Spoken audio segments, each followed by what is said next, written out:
Ito na naman po ba ay patakaran para ilihis na naman? Hindi po pag-uusapan dito kung ano-ano mang klaseng teritoryo ang pag-uusapan dito. Ang pag-uusapan lang natin ay yung masigalot na pinalalaki nila at hindi nila maintindihan na walang kamatayang West Philippine Sea. Nakalagay po kasi sa Administrative Order number 29, dated 2012, Mr. President.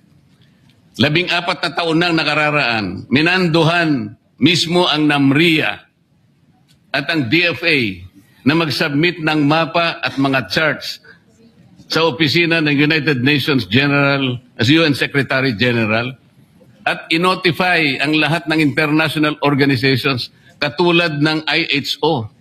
Ano po bang ibig sabihin nun, Mr. President? Alam po ba ito ni Senator Lacson, yung Administrative Order number 29?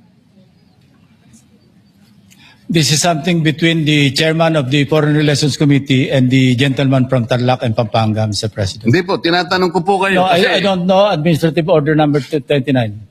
Oh, hindi po ninyo alam, sasabihin ko sa inyo. I don't Ulitin need to ko. know, Mr. President. I'm not interested. Hindi po kayo interesado sa isang bagay na napaka-importante sa ating bansa? Hanggang ngayon, hindi ma-drawing ang West Philippine Sea. Hindi kayo interesado? Hindi po ako interesado sa sinasabi ninyo. Maring hindi po kayo sinasabi na interesado Kasi, sa sinasabi ko. no, Ngunit ang sasabihin ko, interesado ang buong Pilipinas. Sapagkat ito, dito nakasalalay po kung sino nagsasabi ng totoo.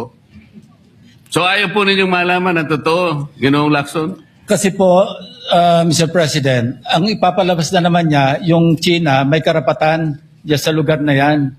Kaya ayoko na po marinig kasi ilang beses na po natin narinig yan, medyo masakit na sa tenga eh. Alam po Kaya ninyo, sinasabi ko po, ayoko na alam po ninyo, marinig Mr. kung President, nanggagaling sa kanya, Mr. President. si Senator Lacson po ay, ang pagkakaalam ko, isang magaling na investigador. Eh ngayon po pala yung manghuhula na. So, paano po niya nahula? Ang sasabihin ko ay, The debate is going into motives and all of that. So, motu proprio, the presiding officer declares the session suspended.